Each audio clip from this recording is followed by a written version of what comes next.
হবে না, তার প্রমোশন হবে না, কিছু হবে না। এখনও এই ধরনের একটু আমি মানে খুব বেশি না হলেও দেখি যে হয়তো প্রমোশন দিয়েছেন কিন্তু তাদেরকে কোনো গুরুত্বপূর্ণ পদ দেন না, ইম্পর্টেন্ট কোনো জায়গায় তাদেরকে দেওয়া হয় না। যাই হোক বন্ধুরা, যে কথাটি বলছিলাম, আচ্ছা, এছাড়াও পাড়া মহল্লা পথে ঘাটে চুরি ডাকাতি ছিনতাইয়ের কোনো কমতি নেই। ঢাকা সহ দেশের বিভিন্ন স্থানে পলাতক কর্তৃত্ববাদী ফ্যাসিস্টদের গলার স্বর শুনতে পাওয়া যাচ্ছে। দেশের জনগণের পাচার করা টাকা পতিত স্বৈরাচারের টনিক হিসেবে কাজ করছে। শেখ হাসিনার একটি ভরসা হচ্ছে পাচার করা টাকা। সেই টাকার জোরে দেশে নানা ঘটনা ঘটিয়ে ঘোলা পানিতে মাছ শিকার করতে চাচ্ছে। একটি প্রবাদ আছে, টাকায় কথা কয়। শেখ হাসিনা এই প্রবাদটি কাজে লাগাতে যাচ্ছে। মাফিয়া অর্থনীতির জোরে শেখ হাসিনা দেশের যে সম্পদ পাচার করেছেন সেই সম্পদের মুনাফা দিয়ে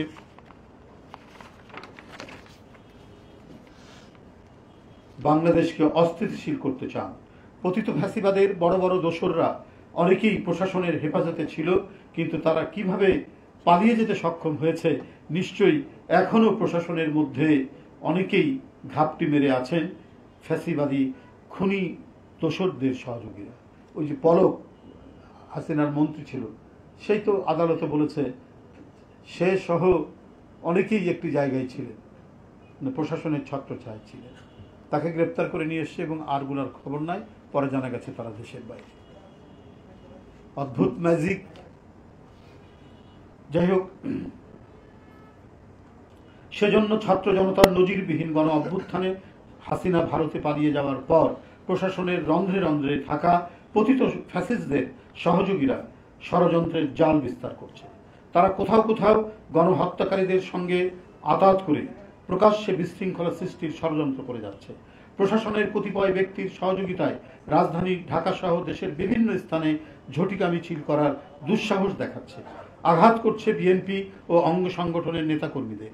ঘর বাড়িতে অগ্নিসংযোগ করা হচ্ছে। শিল্পী, কুশলী, রাজনৈতিক নেতাকর্মী সহ অনেকের বাড়িঘর, যেমন ভাস্কর মানবেন্দ্র, আপনারা জানেন যে চারুকলা থেকে ফার্স্ট ক্লাস পাওয়া, সে অনার্স এবং মাস্টার্সে ফার্স্ট ক্লাস ফার্স্ট হওয়া ছিল। শুধুমাত্র পহেলা বৈশাখের আনন্দ শোভাযাত্রার যে প্রতীক তারা তৈরি করেছেন ভাস্কর্য হিসাবে, সেখানে ফ্যাসিস্টের প্রতিকৃতি বলে একটি প্রতিকৃতি ছিল। তার প্রতি সন্দেহ করে তাকে প্রথমে মোবাইলে নানা ধরনের হুমকি দেওয়া হয়েছে, তারপরে তার বাড়ি ভস্মীভূত করা হয়েছে। আমি নিজে গিয়ে দেখে এসেছি গতকালকে, একবার সম্পূর্ণ ভস্মীভূত করা হয়েছে, যেখানে তার আরো অনেক শিল্পকর্ম ছিল। একটা শিল্পীর সবচাইতে বড় ধন সম্পদ হচ্ছে তার শিল্পকর্ম। সে একজন ভাস্কর শিল্পী, অনেক তার মানে সৃষ্টি সেখানে রয়েছিল, সেখানে ছিল, সেটা সম্পূর্ণ ভস্মীভূত করা হয়েছে। তাহলে কিভাবে দেশ চলছে, কিভাবে প্রশাসন চলছে? বন্ধুরা আমার,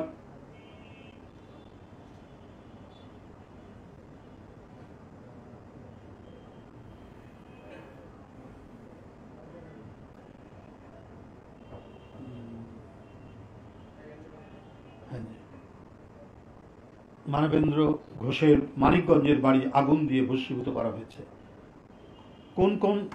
কোন পক্ষ আছেন যারা ঘোলা পানিতে মাছ শিকার করতে চান, তাদেরও নেপথ্য ইন্ধন না থাকলে ফ্যাসিস্টদের অনুচররা দেশে বিশৃঙ্খলা সৃষ্টির দুঃসাহস দেখাতো না। প্রিয় সাংবাদিক বন্ধুরা, সেই মাফিয়া অর্থনীতি সৃষ্টিকারীদের হোতারা আজও কেন ধরাছোঁয়ার বাইরে, সে প্রশ্ন আজকে জনগণের। যে সমস্ত ব্যবসায়িক প্রতিষ্ঠান শেখ হাসিনাকে প্রকাশ্য সমর্থন দিয়ে ফ্যাসিবাদকে প্রলম্বিত করার ঘোষণা দিয়েছিলেন এবং যারা এই সুযোগে ব্যাংক লুট করে দেশের অর্থনীতিকে একবারে ফাঁপা করে দিয়েছিলেন, ফোকলা করে দিয়েছিলেন, তারাও ধরাছোঁয়ার বাইরে।